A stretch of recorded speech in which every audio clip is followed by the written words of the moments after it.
Hello everybody, my name is OrangeMan2000 and welcome back to another trucking vlog. I am currently sitting in Topeka, Kansas. Just got done with my pre-trip and I'm getting ready to roll.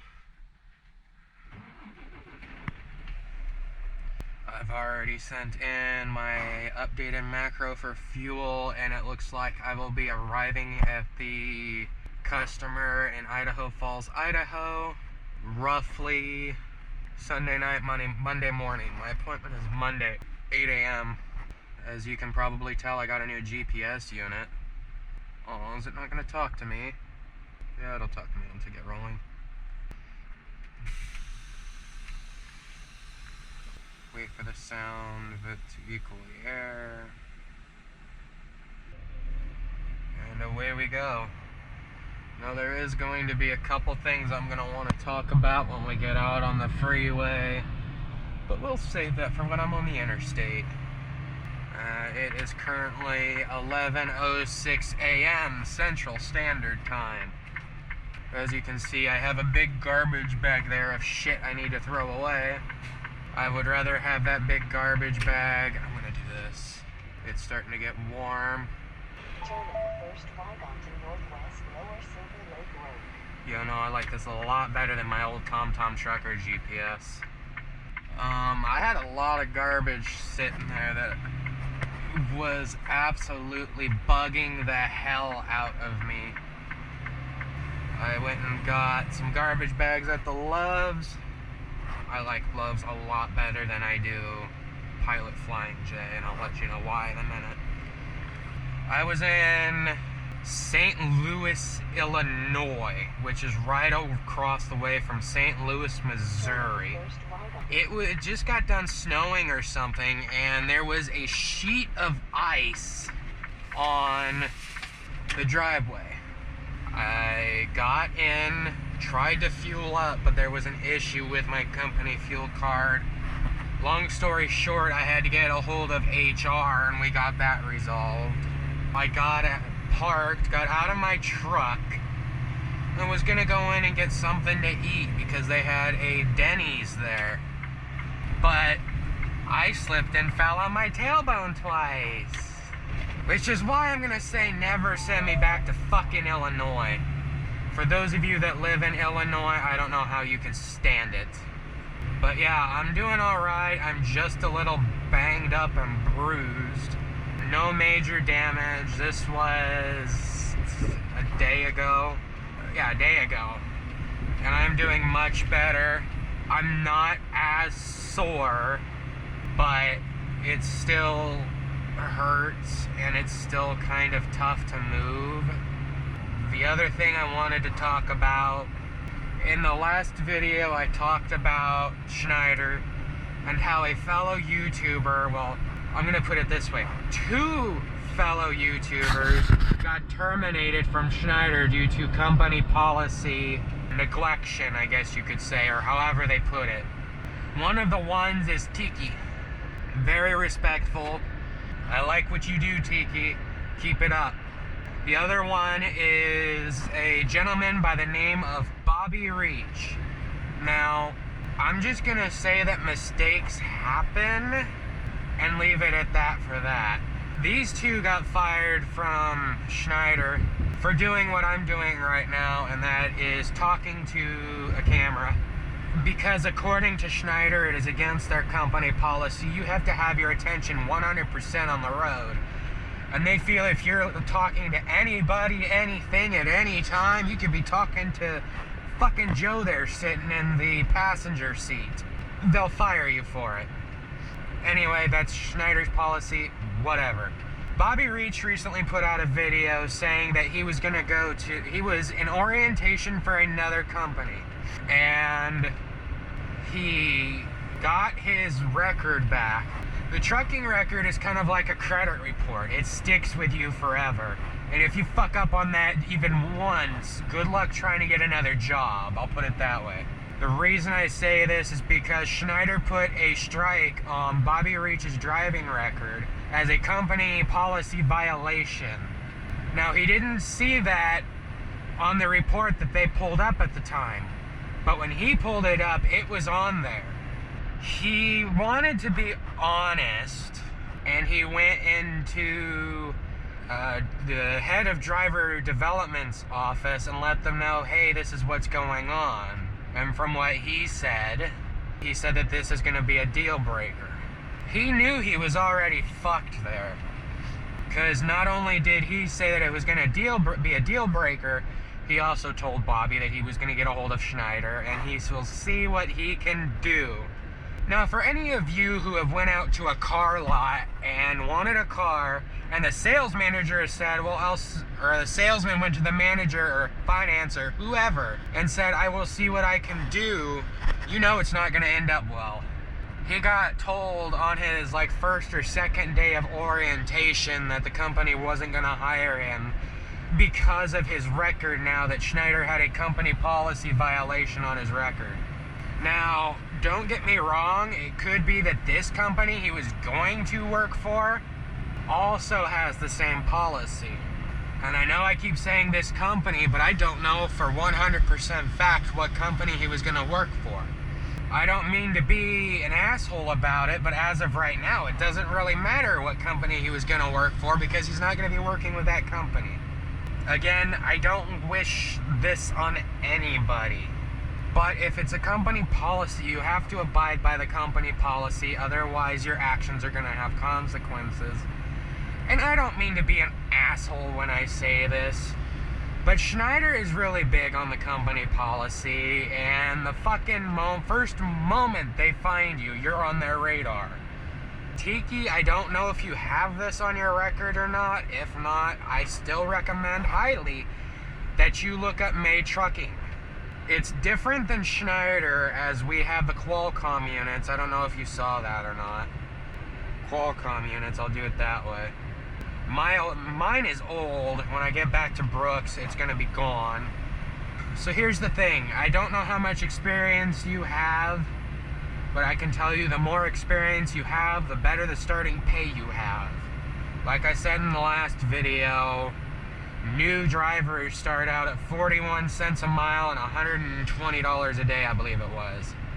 After 6 months, you get a pay increase. There's also a safety bonus. Other than the small fact of a couple issues that I have with May Trucking. So the few issues I have with May Trucking when it comes to the Qualcomm, mind you, these are minor issues. I absolutely 100% love the company, everything it does, and how it's really treated me as a driver. My DM, when he is in the office, he'll let me know when he's going out of office, and then he'll let me know who's taken over. Is always there for me. I've had to contact roadside a couple times. Usually you have to send a macro in for that, but I just fucking straight up called them off the switchboard because it's easier to get a hold of them. You can explain the issue. The only real issue a couple issues I've had with the tractor, I should say, is the auto inflation warning system when I have a low flat tire kept beeping the last couple nights.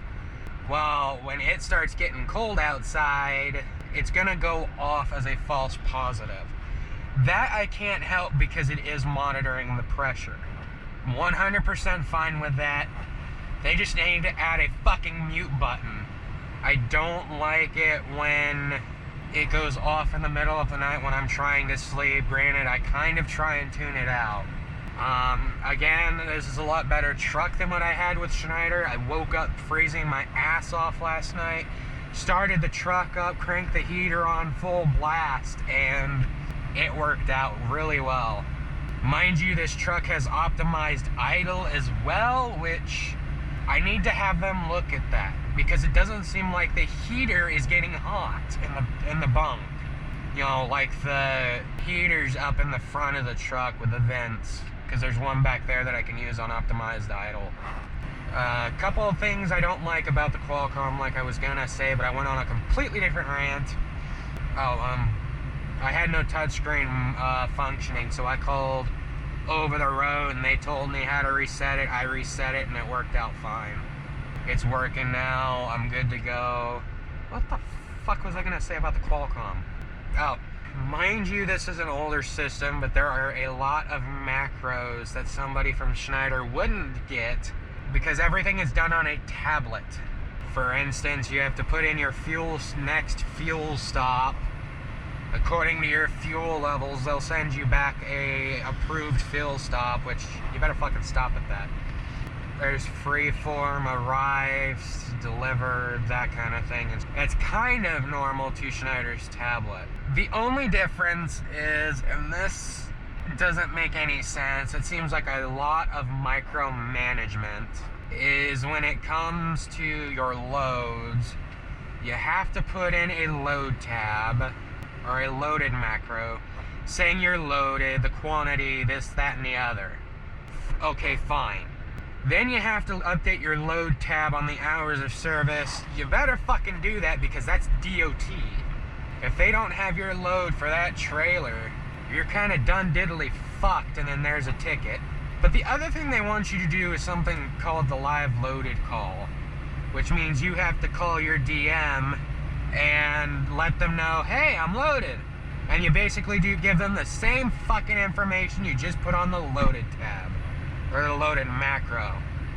Now, I still haven't done that, only because I usually drive at night, and every time I've tried to call, I end up sitting on hold for 10 minutes trying to get a hold of somebody, and I don't want to hold that fucking long when I need to roll. If I'm not rolling, I'm not making money. Plus, my DM already knows I'm loaded, already knows I'm out on the road. Why do I have to call for a live loaded call when you already have the information I sent in by the macro? This company has a lot of ways it wants to micromanage you. Not only when it comes to the loads with the live loaded call shit, they also have a specific route that they want you to take. Okay, to do this route, they want you to pre-plan the old-fashioned way, which, mind you, I have no issue with that if I had my Atlas with me, but as you guys know, they flew me from Portland to Pensacola. Portland, Oregon to Pensacola, Florida.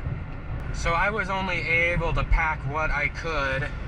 So the routing is kind of old-fashioned. They have you use the Rand McNally Trucker's Atlas. I have no issues with that if I had mine with me, but they want me to follow a specific route. Why? I don't understand that at all. I don't understand the point of them trying to direct my routing. Mind you, I'm already off my routing for them because of the whole issue with got to the shipper and they wanted me to slide the tandems. Well, I couldn't find the tandem release button. And yes, I say button and not lever because these tandems on the trailer are done by air. Really nice. The only time I have to get out of the truck is to pull the button and then to check and make sure the pins are popped back in once, I get the tandem slid. So I get a hold of my driver manager with that, and he's just like, oh, great. Because, neither one of us, I don't remember what all was said, but he told me to get a hold of Over the Road. So I got a hold of Over the Road by a macro, and this is when I first started learning don't do it on the fucking macro. Because they tell you if they don't respond to you within 15 minutes to resend the macro, and then you have to fill in all of the information, and it's just a pain in the ass. That's when I learned, and I even, told Over the Road, it's easier for me right now to call you guys with this old ass Qualcomm than it is for me to send the macro in. He goes, alright, cool, do that then. Over the Road decided they wanted to send somebody out my way, which I never did fucking see them. They sent me from the shipper to a TA truck stop right outside of where I picked up, about 120 miles from where I picked up. And it was an alright experience. The people at the TA were rude, which, mind you, this is my second time at a TA in my career. First time I was at a TA truck stop was in Redding, California when I was working for Schneider, and they were absolutely fucking rude there too. So, note to self, never go to a fucking TA. I'll always take Loves over all of the other stops, but May Trucking deals with Pilot Flying J for fuel, so if they want me to fuel there, I will much 100% guarantee I'm gonna go to a fucking Loves to sleep. If I don't stop at a rest area, which I have a couple rest areas set up along this route with this Rand McNally GPS, I can put down pinpoints. ETA 6:47 p.m. I'll make it. I feel like I'm just kind of rambling on at this point. But honestly, it's a lot nicer drive than it was in the last video at night because there's more out here to see during the day. Mind you, like I said in the last video, I got stuck in Alabama due to bad weather, but I'm still gonna make it to the consignee, the customer, on time. From there, I don't know what I'm gonna do. 55 miles an hour.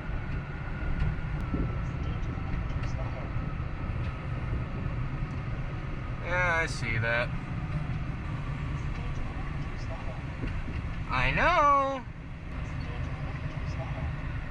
I know. Oh, that one I didn't know. Glad it told me on that. Because I wouldn't have known that it was 35 right now unless I looked at the sign. Oh, O'Reilly's Auto Parts. Holton, Kansas. Really nice country out here. There goes Ryder. Ryder is an owner lease.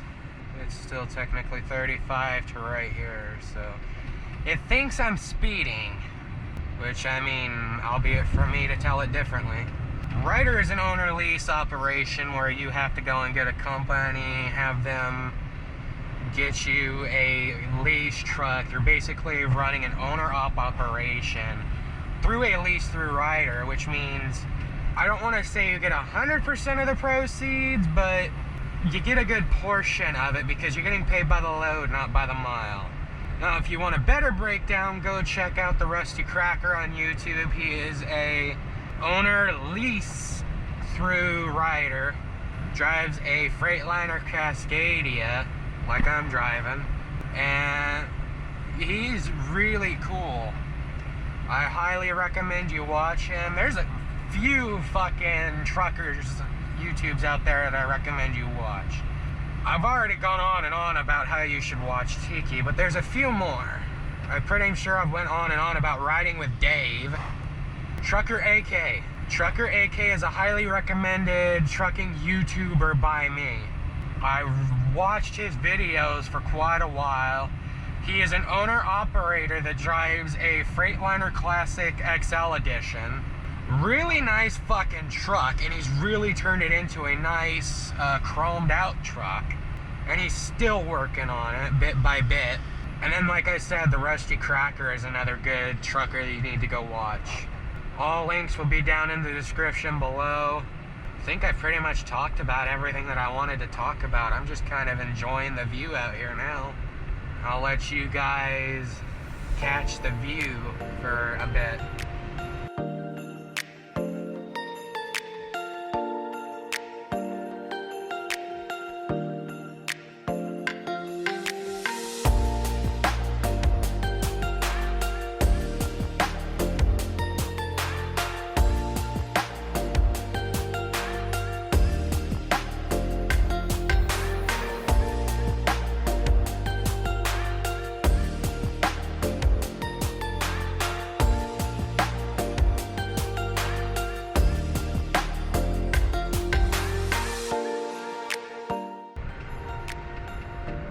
Alright guys, we don't have much interesting going on right now.